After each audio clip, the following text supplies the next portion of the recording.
Switching to Geico is a good idea, especially when you consider everything. First off, Geico makes it easy to switch. They have licensed agents available 24/7 online or over the phone. But if it's so easy, you might start thinking everything is easy, even big wave surfing. And it's not. It's actually quite difficult. Well, if you switch to Geico, you could save hundreds on car insurance. And you could keep saving by bundling your motorcycle, boat, and RV, plus your home or renter's insurance.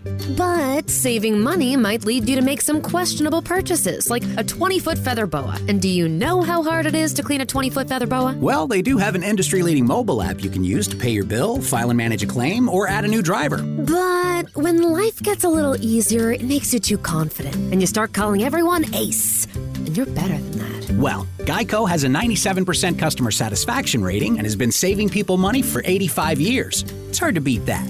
But you're right. Switch to Geico. It's obviously a good idea.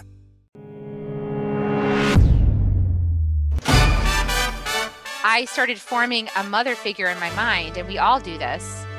And then more evidence built up over time to make that more true. Until we stop to realize that we have this shadow figure in our minds that's in between us and the person we're looking at, until we realize that, we live as if the person in front of us is the person in our minds, but it's not.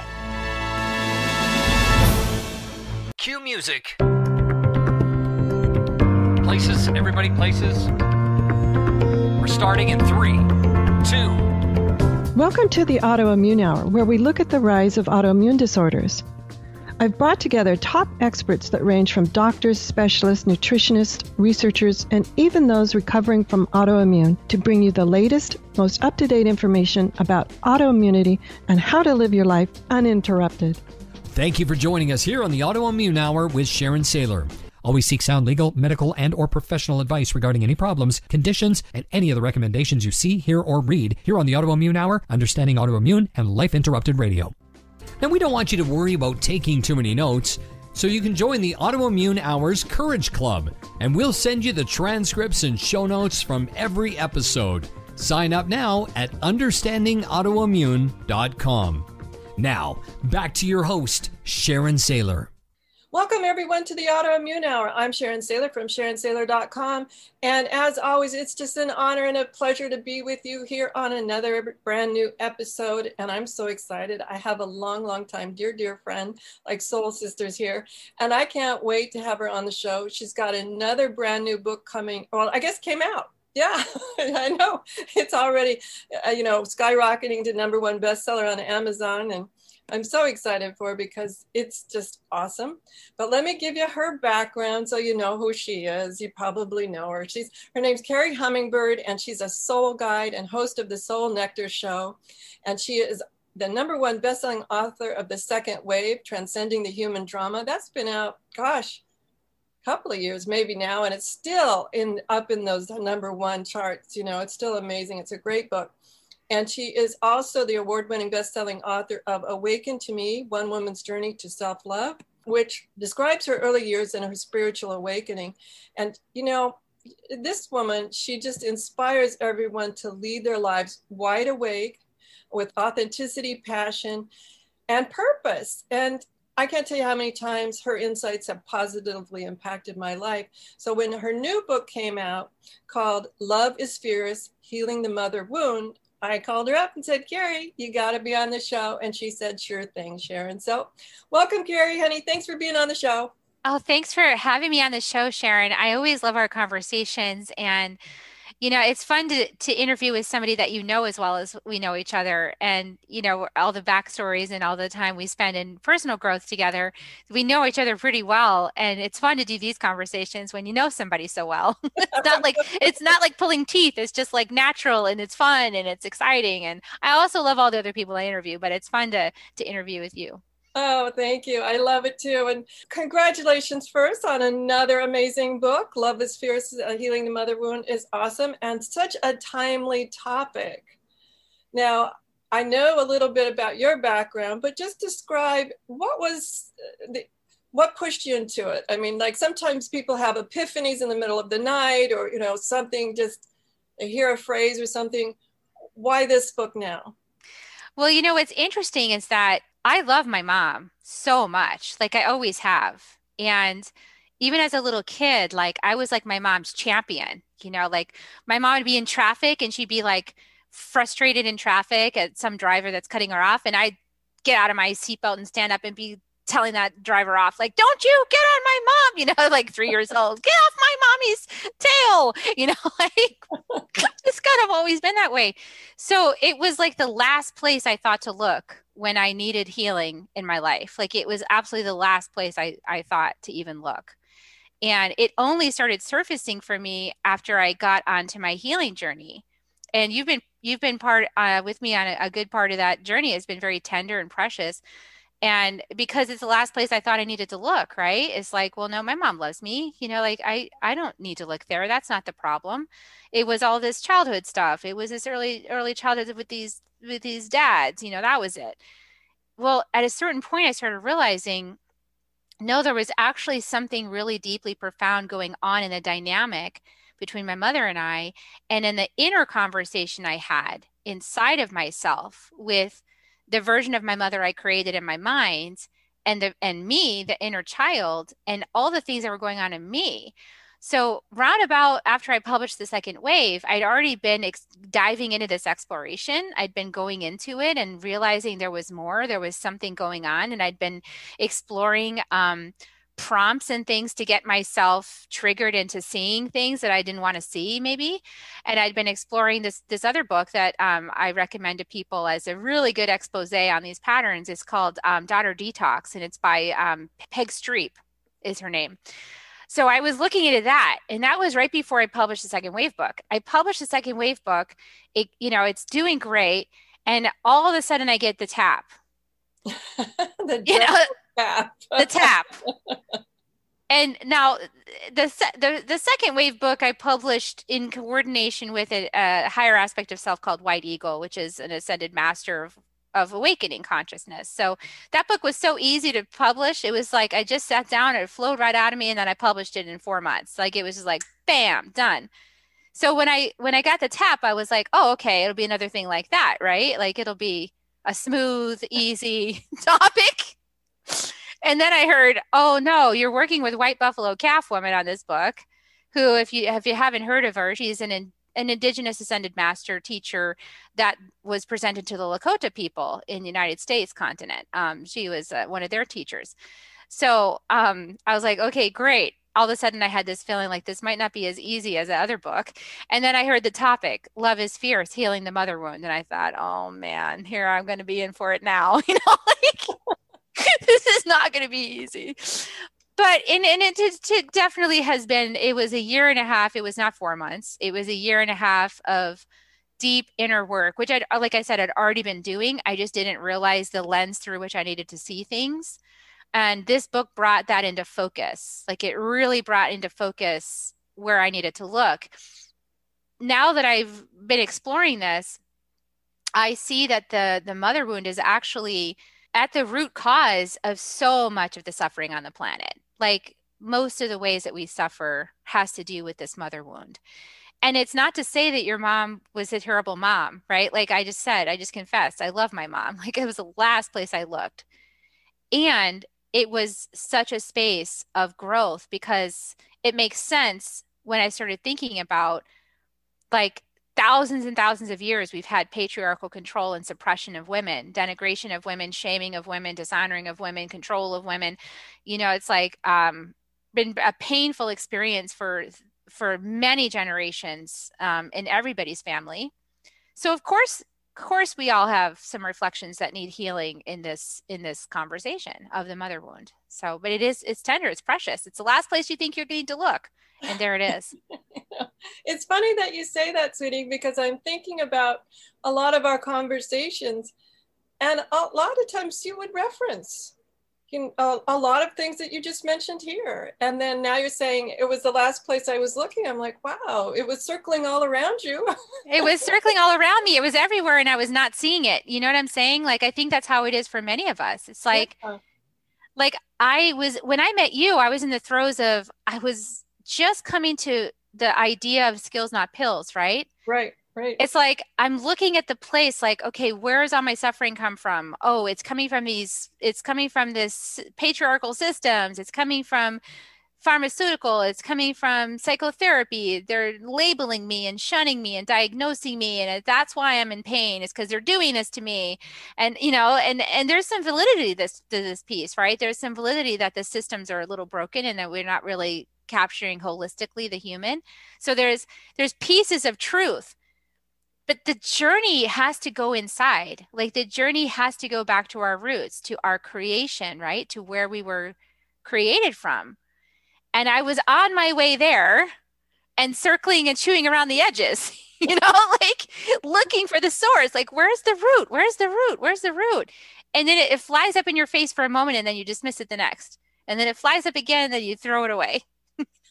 You know how it is. About so many things that you and I have tossed around sort of the phrases, the work's the work. And if you're not doing the work, nothing gets done, right? And I relate this to my healing journey as far as the autoimmune condition goes, is when I got, I'll put in air quotes, surprised by the diagnosis of where all of a sudden the body just fell apart in 2014. When I reflect back, I had so many flashing warning signs and red flags and white flags, everything coming up for years before that I would dismiss, or I'd find someone to put a little salve on it here or there and off you'd go, You'd think, okay, got it under control. And if you'd asked me in early 2014, things as simple as nutrition, I eat healthy, I eat a salad, I do this, I do that. Little did I know that some of what I was doing was good. But so much of it was just ignoring or refusing to see or not wanting to go deeper, or not even not wanting. It would point of just like not taking the time to answer those little taps that we get, those little messages we get, not taking the time to go, okay, what are you trying to tell me? And keep tapping until I get it, right? Exactly. And it was a big avoidance. Like that was part of my mother wound as well, was that I would spiritually bypass things. Like I would want to be happy, and I liked my role as the golden child. I liked that spot of being my mother's golden child, and it was comfy and cozy in that spot. It was only whenever I got out of that spot and started expressing my own truth that things got a little, frenetic, and maybe I wasn't the golden child anymore. So I had a big addiction to that. And even as I started speaking my truth and going out and starting to talk about the diagnoses and things like that, none of that focus was on my relationship with my mother at all. It was on me and this diagnosis. And then it started, as I started peeling back the layer of that, I started seeing something else, like, oh, yeah, I'm not okay with how this is rolling out. I don't really like the way I'm being spoken of. What if I do have a different opinion? Is it okay for me to express it? Can I be in this relationship and still be myself?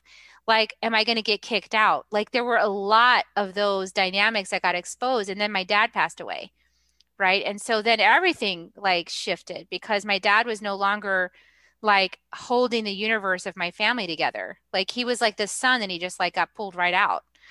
So we had to come up with a new configuration. And in the process of that dismantling, there was so much pain because everything got revealed. So I love the way you're saying it's like, oh, well, I think I'm doing a good job. I'm handling this okay. But there's pieces that we don't look at because those are the painful pieces. We don't want to face those pieces. But the way to healing is actually deep into those pieces, going into those moments rather than bypassing them. Or thinking that we're putting a little whitewash paint on the top and calling it good. Which is another domestication. It's another reflection of the mother wound. In women especially, is that we've been domesticated to, like, I love how my friend Monica Rogers says it, like, put some lipstick on it, put a plant in front of it, make it look good, tidy it up. It's like we've been taught to tidy it up. But some of this stuff, in order to heal, it has to get messy. Like it has to all, like the guts of it have to spill out all over the floor. And we have to sit in the middle of the stink of it and really feel it and really say, yep, that's exactly how I felt as a child. That's exactly how I felt as a young woman on my journey. That's exactly how I felt when I became a mother. Yes, that's how I felt. And yes, it was hard. And yes, it felt terrible. Then we bring out to the surface the poor me. I want to talk about that because I don't want people to think that this is the place where you go confront your mother, you call up your mother. No. This is not what we're talking about. So let's make sure we just make that that part clear. Yeah, I'm not advocating that. This is an inner inquiry, you know. I'm glad you said that, because the way that I finally revealed what was going on underneath in my own psychology through this process of like peeling back the layers, watching the dynamics in my family when my dad was gone, all of this process, this was about learning how I had made an idea about who my mother was when I was really small and augmented it over time. So there was like a persona of my mother in my brain from when I was little, when things were kind of hectic and scary from 0 to 5. And my mom was in a fight or flight space. Like she was in like, let's get this done space. Like I've got to get this thing sorted out because it's a mess, because it was dangerous. It was actually a dangerous space from 0 to 5 for me. In that space, I started forming a mother figure in my mind, and we all do this.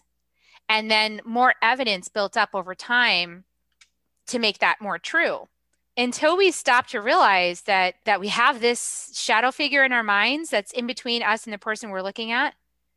Until we realize that, we live as if the person in front of us is the person in our minds, but it's not.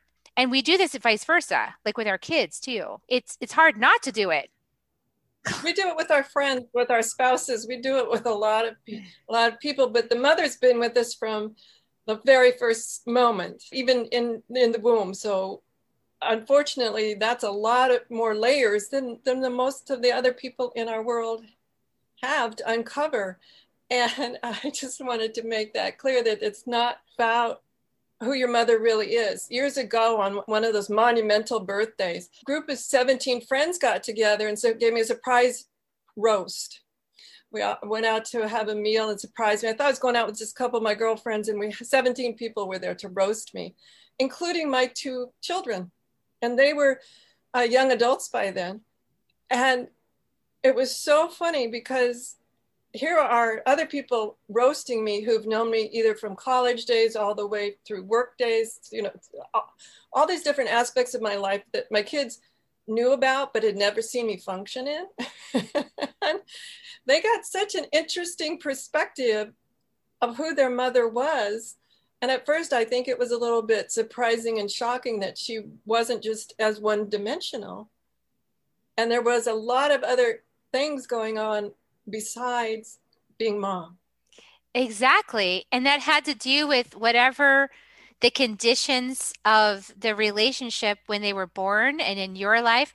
And let's face it, like as a mom, I'll just speak from my point of view as a mom. When I had my first child, I definitely thought I had it all together because I'd been in psychotherapy already on the couch for a couple, every single week for several years already, like a decade. So I thought I got my stuff together. I'm like 30. I know what I'm doing, like I'm in a good space to have this child. And then I got pregnant and I was still holding on to my illusion of control. Like I got this all handled. And then that baby showed up. Holy crap, I don't have anything under control. All of a sudden I realized I don't know anything. Like I know nothing. And the thing is, I knew I could feel him knowing that I didn't know how to take care of him. Like I was like, I don't know what to do with a child that cries all the time. I don't know how to handle that situation. I don't know what to do with a child that won't stay in his room when he's old enough to toddle out. Like, how do you handle that? When you want to like be done for the day and your project won't go to sleep, like I'm done with that. I'm finished. Carrie is finished. Carrie needs rest. And this child project is not done yet. Like he wants to keep interacting. So it's like all of these things, I'm not prepared for that at the first child at all. And I admit and then my body, this is another piece is like, our bodies are a repository for so much, like our ancestral healing, our childhood experience, traumas that got repressed, things that happened in our lives. It's not done. It got stored in the body until it's healed and released. It's still in there. And although I was going to psychotherapy, I was not working in an embodied way because that was a new concept. For me back then, we didn't know that stuff. At least I didn't. So I thought I was processing everything. I thought I was understanding things, but I was totally ignoring my body. So when I had the baby, my physiology took over and released like all kinds of trauma from my childhood was releasing all left and right. I was having postpartum depression. I was seeing a huge hole in the middle of the bathroom floor. Like I'm not on any drugs and I'm seeing a hole in the middle of the floor. What's going on? Like I'm going psychotic or something. And so I got extra help and I was in another postpartum group. So I'm like extra psychotherapy. So, I mean, I think that we're not prepared for that. So in the middle of, certainly not planned for me to lose myself, like lose my crap right when I had a baby. Here's this defenseless little child who needs support and love and kindness from someone hopefully grounded and present and able to provide it. But my life's in chaos. I'm a mess. So I think that happens to a lot of women because nobody, there's really hard to explain to you what's going to happen. And the truth of the matter is, because it's different for every person. We don't know what's going to happen for you when you pop that baby out. You might just lose your crap, Well, that, and I'm thinking back to ancient times where there were other women, grannies and aunties and things like that, closer more often. They weren't isolated in separate homes in suburbia, et cetera, et cetera. We need to take a quick commercial break. When Carrie and I get together, we could just talk for hours, but my clock says that if I don't, the producer's going to get mad. So we'll be right back.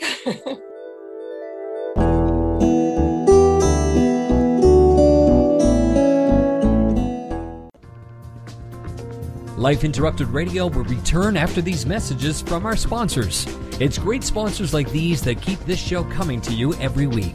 Be sure and stop by lifeinterruptedradio.com to learn more. Hi, this is Sharon, and of course you know me from here on the Autoimmune Hour. Maybe you don't know I'm also an author. My latest book is for kids. It's Pinky Chenille and the Rainbow Hunters, a winner of a 5-star Reader's Favorite review. It's perfect for your early reader and a great bedtime story for your young adventurers. Check it out over at pinkychenille.com. That's PinkyChenille.com. See you there. Research shows we apologize up to 10 times a day, and most of the time, we say sorry as a response to someone else's mistake. What if we thanked people instead of all that unnecessary apologizing? So instead of saying, sorry, I'm rambling, you say, thank you for listening. Join us at projectforgive.com, a free, non-religious resource on global forgiveness. Do you want to be a better leader, have better relationships, become more self-aware, be a better communicator? Hi, I'm Sharon Saylor, best-selling author, professional speaker, and executive coach. And my life passion is empowering professionals to be the best that they can be. After years of working with professionals, I've discovered the 7 things nobody is telling you that can cost you your clients, sales, and even your career. And I want to give it to you free.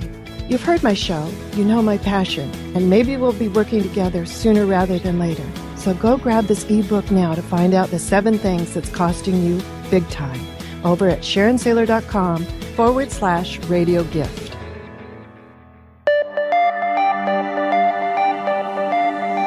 Welcome back, everyone, to the Autoimmune Hour. I'm Sharon Saylor from SharonSaylor.com. And tonight we're here with Carrie Hummingbird. She's a soul guide and host of the Soul Nectar Show. And we're talking about her latest book. She's an award-winning author with her previous books.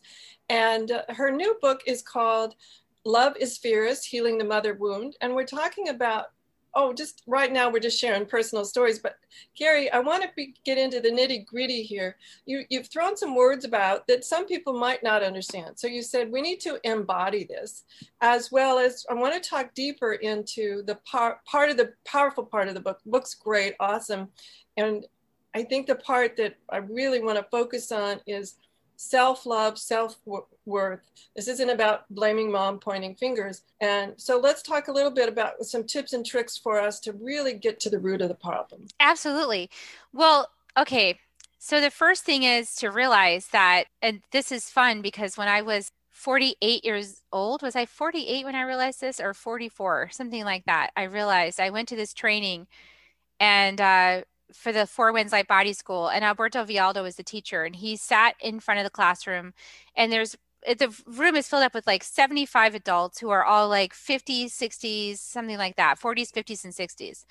And he looks out to us and he says, everybody in this room has mommy daddy issues. We're all like instantly offended. Like, what are you talking about? I'm adult. I'm a parent myself. Like, screw you, you know? But it's so true. And he said, okay, do you want to know how to heal that? And we're all like, yes, because now we have to admit it. Yes, we do have mommy daddy issues. And yeah, we want to heal.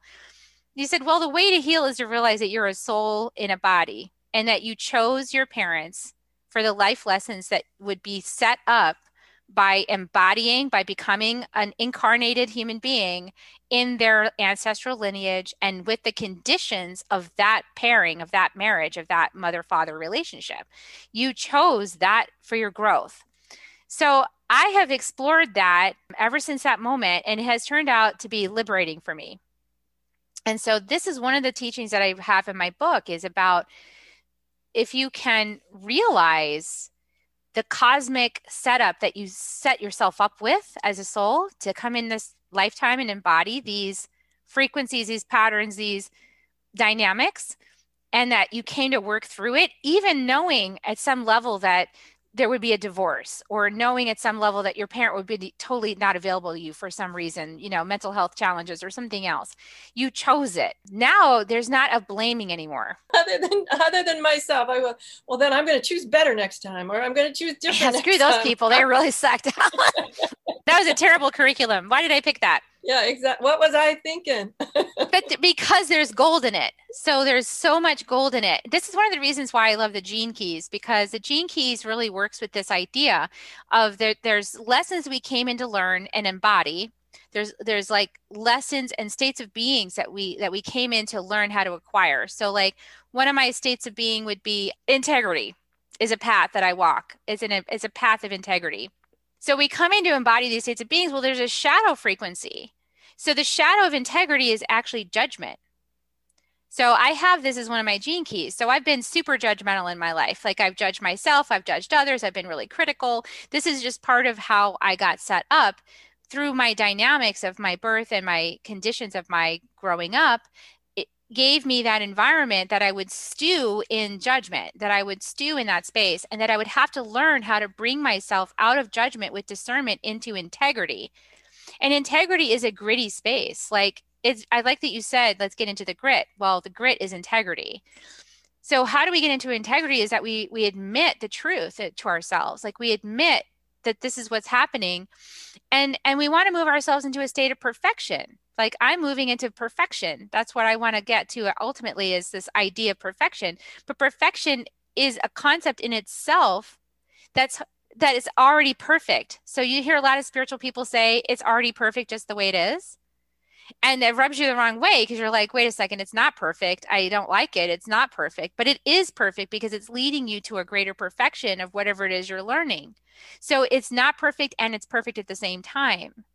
So like, it's not perfect that you had an autoimmune disease, Sharon, right? Like that's not perfect. Right. And yet it is perfect because of that challenge, you've learned tremendous gold in the unveiling of that challenge. So it is actually perfect that you were on that path to receive that. And in the unfolding of that autoimmune challenge, you've been able to perfect the other things you came here to learn about.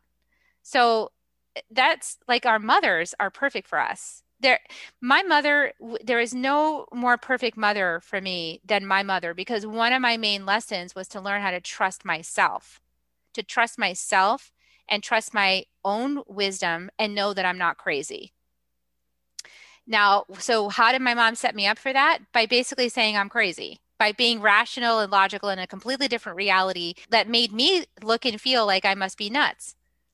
But I'm not nuts. I had to embrace that. I had to go through this period of feeling like I'm insane and keep moving through that to understand my inner workings, to come to a place where now I'm in my wisdom. I know my wisdom now.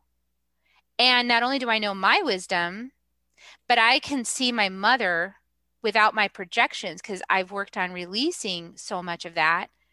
I wouldn't say there's no more left, because I'm sure there are. I would be lying to myself.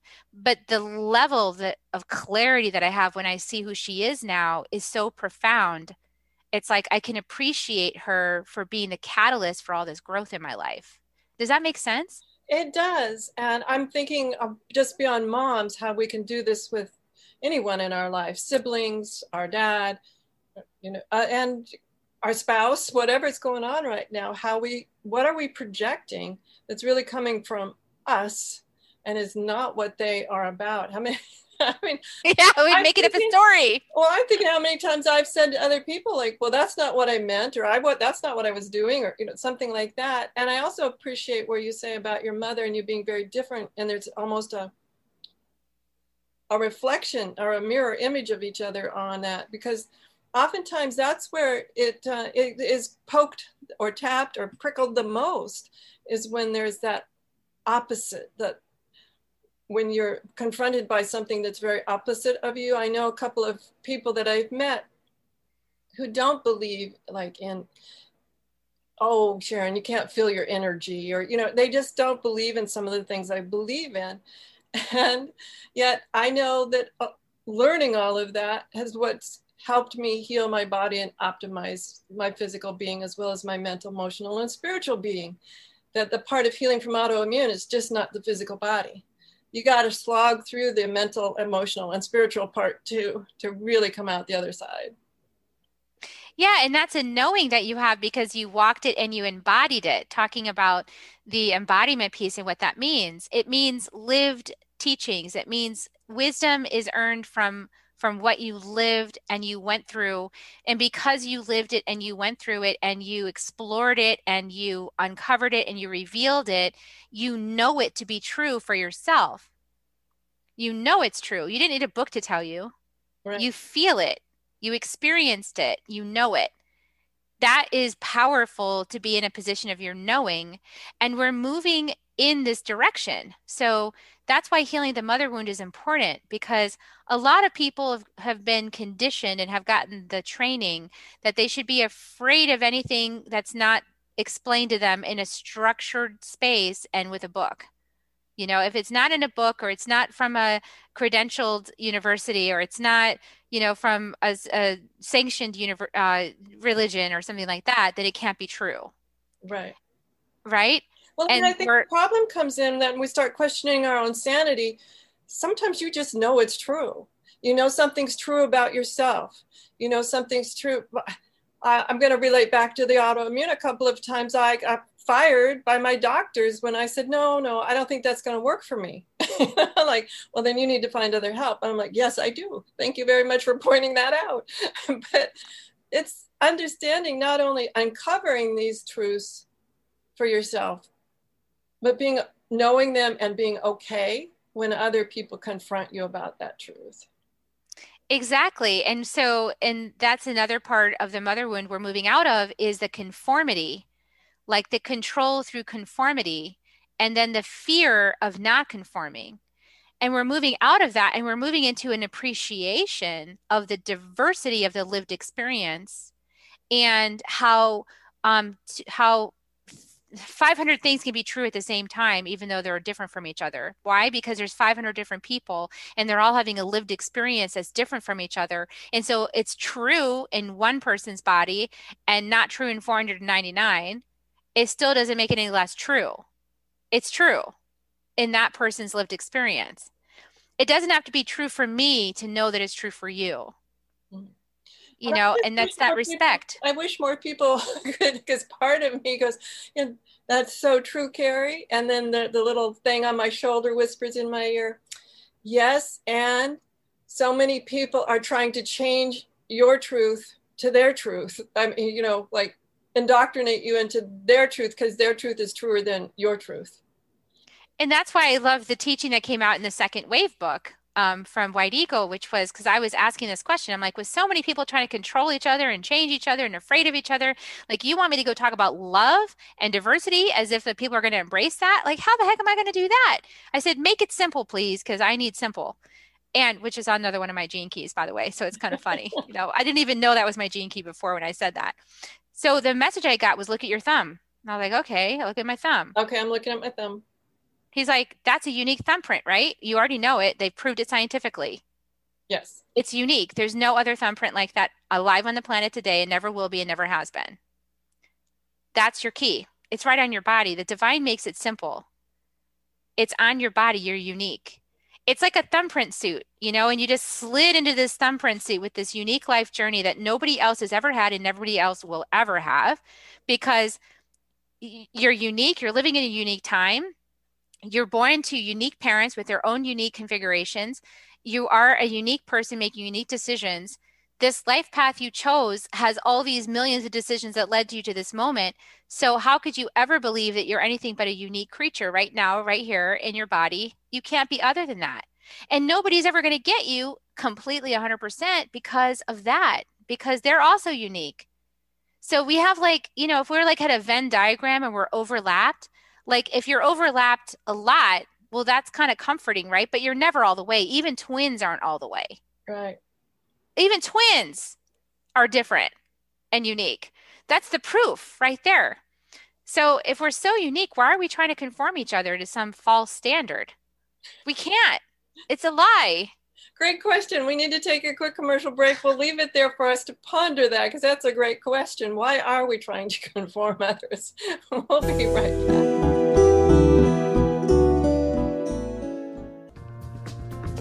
Life Interrupted Radio will return after these messages from our sponsors. It's great sponsors like these that keep this show coming to you every week.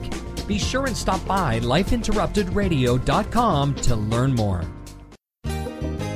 Hi, this is Sharon, and of course you know me from here on the Autoimmune Hour. Maybe you don't know I'm also an author. My latest book is for kids.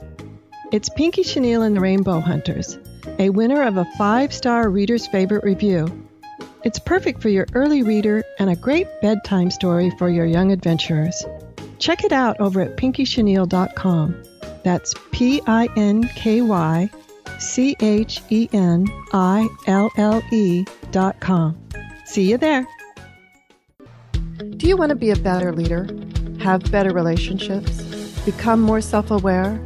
Be a better communicator? Hi, I'm Sharon Saylor, best-selling author, professional speaker, and executive coach. And my life passion is empowering professionals to be the best that they can be. After years of working with professionals, I've discovered the 7 things nobody is telling you that can cost you your clients, sales, and even your career. And I want to give it to you free. You've heard my show, you know my passion, and maybe we'll be working together sooner rather than later. So go grab this ebook now to find out the 7 things that's costing you big time over at SharonSaylor.com/radio gift.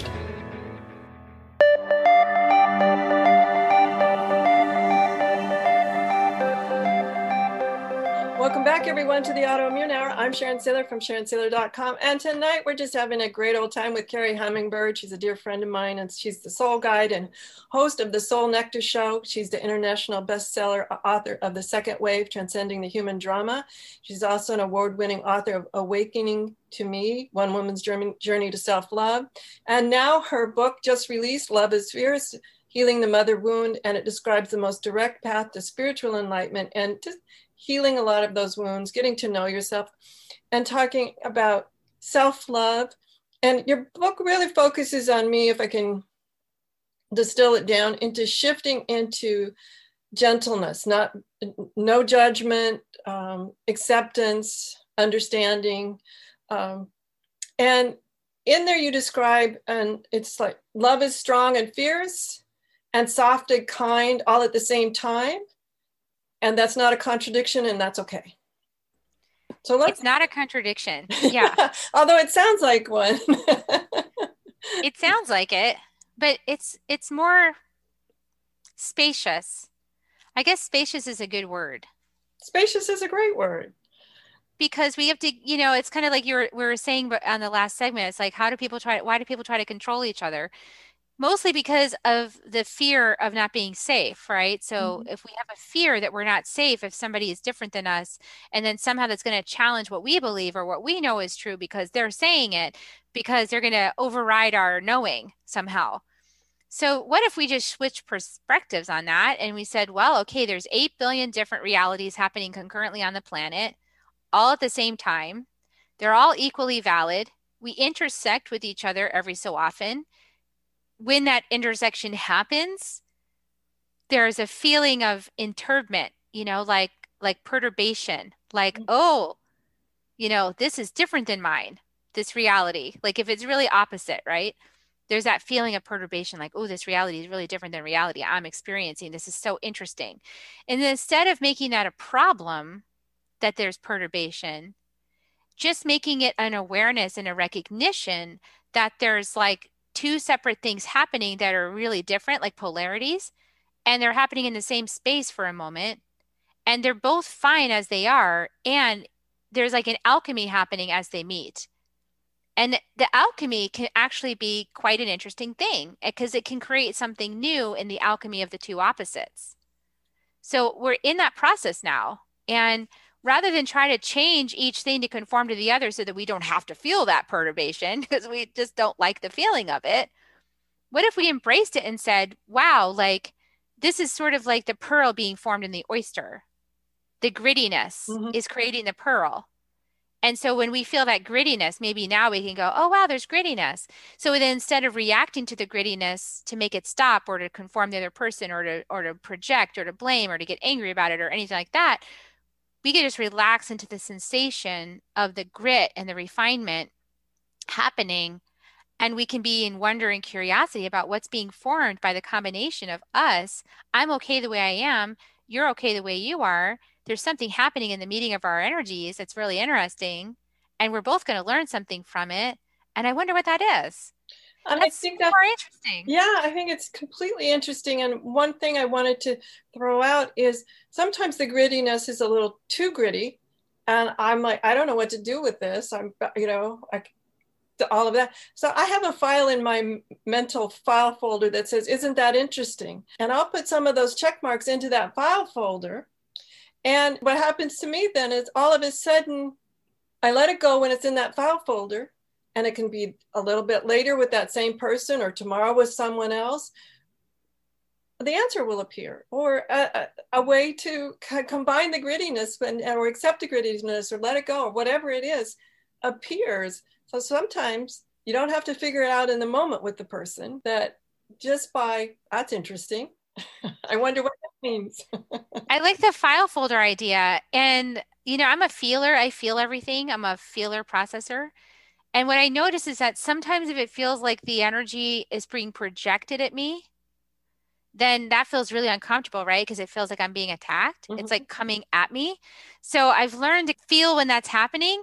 Let the thing be there, like let the energy be present. Like I'm not going to try to erase the energy. I'm just going to let it be whatever the hanging in the, the fog, like thick as pea soup, like Scooby-Doo, and you're like, it's thick as pea soup. And he's like, and I takes a piece out, but I just kind of move around. So now I'm working on bringing myself closer to the person that projected the energy so that we could stand together and then look at the energy and go, wow, isn't that interesting? From the same place, like as allies. So we're allies, and then here's the energy. Maybe it's a pattern. Maybe it's, something that's running through the collective. Maybe it's like something in our family system. Maybe it's jealousy, or who knows what it is, right? It's some kind of pattern of some kind. And we don't have to take it personally. It's a separate thing from us as beings. It's a separate thing, and we're both experiencing. Yeah, that's what's so beautiful about the observer role, is you remove yourself from a lot of the, I'll say, the emotion of it. You're able to step aside and go, isn't that interesting? Yeah, and not take it personally.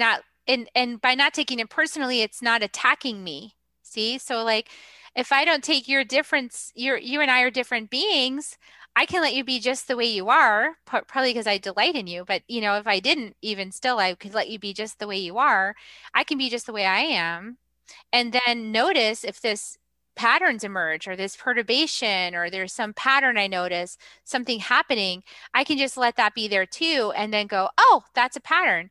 Now, if I'm not taking it personally, I don't feel attacked. And if I don't feel attacked, I don't feel a need to change you. I have a mentor who shares with me. I want to share it because I love it. I'm like you, I'm kinesthetic, and I love this idea of little anchors. And a lifetime mentor always talks about the carrying a Q-tip. And I know that's a brand name, but everybody knows what it means. But he always says the Q is for quit, the T is for taking, the I is for it, and the P is for personal. So you carry a little Q-tip around with you, and it always reminds you that just the visual of it, oh, do I need to quit taking it personally? And after a while, you either put it in your pocket or your purse or something. After a while, you don't need the little visual reminder anymore, but it was a great way to learn boundaries and not to take things personally, was having that visual reminder. And it's, the extrapolation of not taking it personally is not taking it personally what your mom thinks about you, right? Or who she thinks you are. Because that's one of the main friction points between mothers and daughters or mothers and sons is like, oh, you're telling me who I am and I'm not that person. You think I'm this way, but I'm actually this way. And I want you to see me as I really am. But how can they see you as you really are when they've got this whole filter up from built up over your whole lifetime of seeing you a certain way and telling stories about you and, all of this. So it's don't take it personally. Now I just let my mom, if my mom whenever she's seeing me, I notice moments when she's seeing me and I'm seeing her and authentic, it's more authentic than it ever has been. And that's just so joyful. And if I see her seeing me as the old me, I'm just oh, she's seeing me, the construction that she made of who I am. And that's cool too. She can have it. I'm not going to take it away. It'd be like taking her child from her, but it's not who I am. And it's okay that she has it too. Cause I don't take it personally. She can't put anything on me and I can't put anything on her that doesn't belong. Well, I think it's true though. We all have stories about who we think other people are. How many times do you meet someone and, oh, you fall in love instantly or something? It's because you put a story on them. You don't know them. You've put some story on the physique or something, the voice pattern, whatever. And all of a sudden that prince or princess has emerged right before your eyes. Yet all that is a story that you're projecting on someone. So yeah, and then it turns midnight and there's a frog. You're like, where'd this frog come from? I didn't see. I like to call that rose-colored glasses. I had a lot of rose-colored glasses. I still like we were talking about it earlier. I work with that in my life. I'm aware that that's a pattern in my brain for how to cope with things that are uncomfortable. Is that I have these rose-colored glasses and those come on and they make it look better, so that I don't have to deal with the discomfort.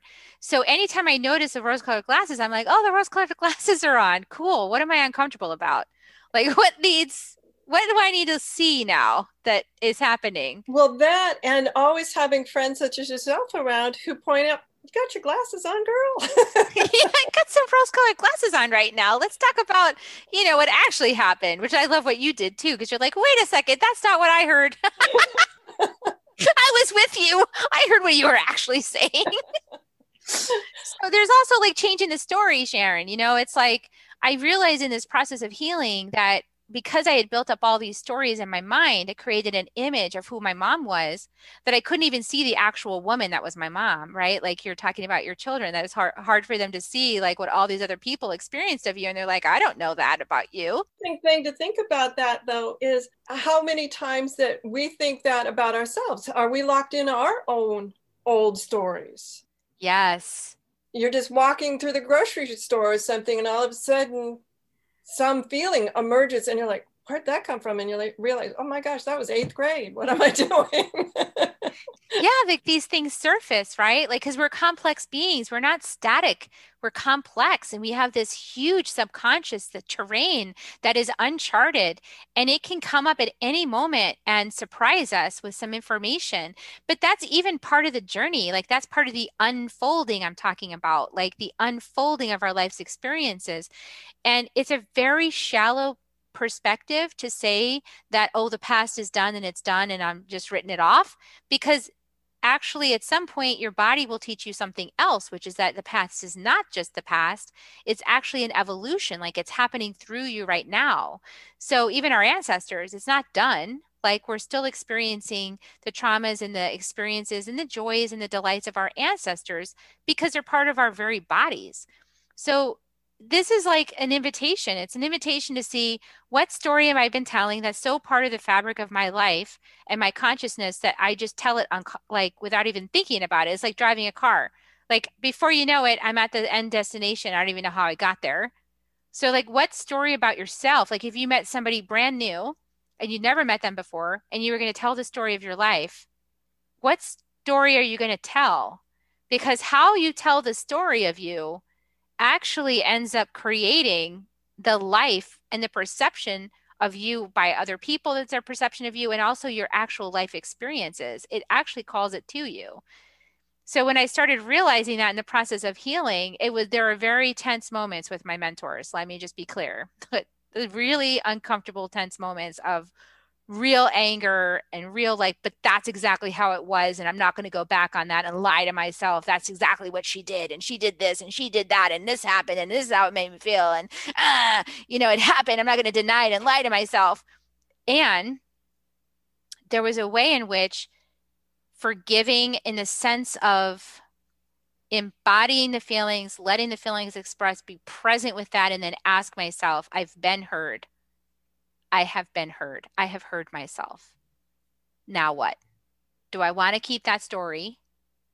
Or do I want to open to the potential that something new could happen? Like anytime I caught myself saying, I always, or she never, those were opportunities right there to bust that myth. Because people change moment to moment. The faces we can present to each other change moment to moment. There's so much richness that to say always and never is untrue. So I eliminate those words. And when I see them come up, I go, oh, wait a second.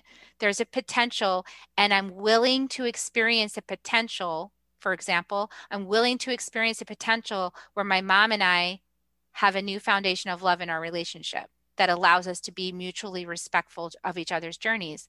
I'm willing for that. And I started saying things like that to myself. I know what I've experienced up until now. I'm not denying that. And I'm willing for a new potential. Of all the infinite potentials inside of me and all the infinite potentials inside of my mother and her subconscious and my subconscious, I'm willing for the pieces to come forward in a match for peace.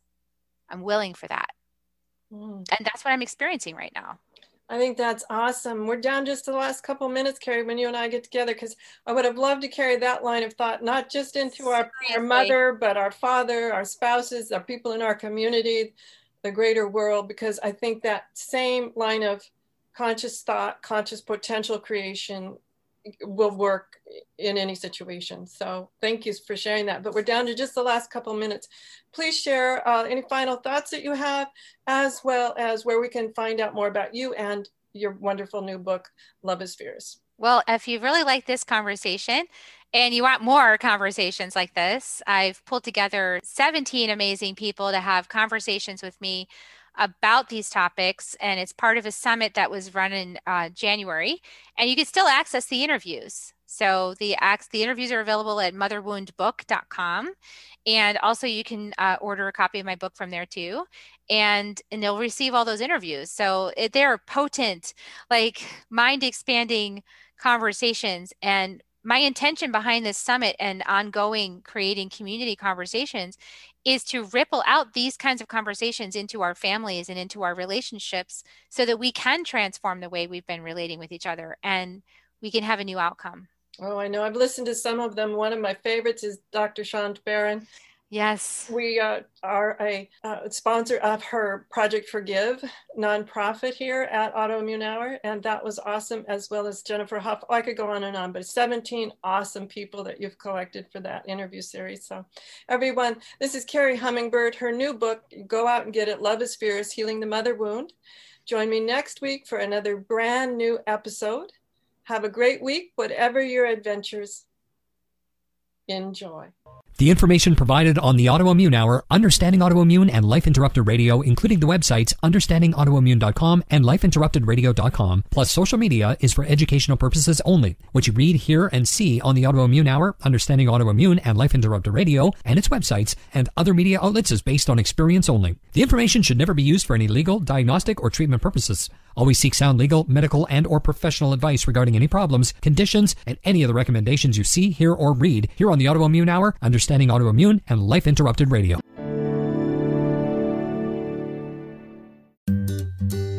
Switching to Geico is a good idea, especially when you consider everything. First off, Geico makes it easy to switch. They have licensed agents available 24/7 online or over the phone. But if it's so easy, you might start thinking everything is easy, even big wave surfing, and it's not. is actually quite difficult. Well, if you switch to Geico, you could save hundreds on car insurance. And you could keep saving by bundling your motorcycle, boat, and RV, plus your home or renter's insurance.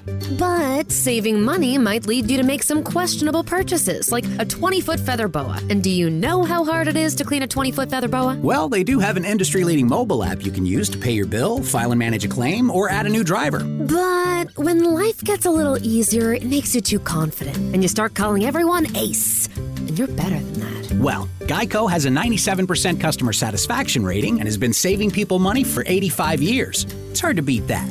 But you're right. Switch to Geico. It's obviously a good idea. Switching to Geico is a good idea, especially when you consider everything. First off, Geico makes it easy to switch. They have licensed agents available 24/7 online or over the phone. But if it's so easy, you might start thinking everything is easy, even big wave surfing. And it's not. It's actually quite difficult. Well, if you switch to Geico, you could save hundreds on car insurance. And you could keep saving by bundling your motorcycle, boat, and RV, plus your home or renter's insurance. But saving money might lead you to make some questionable purchases, like a 20-foot feather boa. And do you know how hard it is to clean a 20-foot feather boa? Well, they do have an industry-leading mobile app you can use to pay your bill, file and manage a claim, or add a new driver. But when life gets a little easier, it makes you too confident, and you start calling everyone Ace. And you're better than that. Well, Geico has a 97% customer satisfaction rating and has been saving people money for 85 years. It's hard to beat that. But you're right. Switch to Geico. It's obviously a good idea.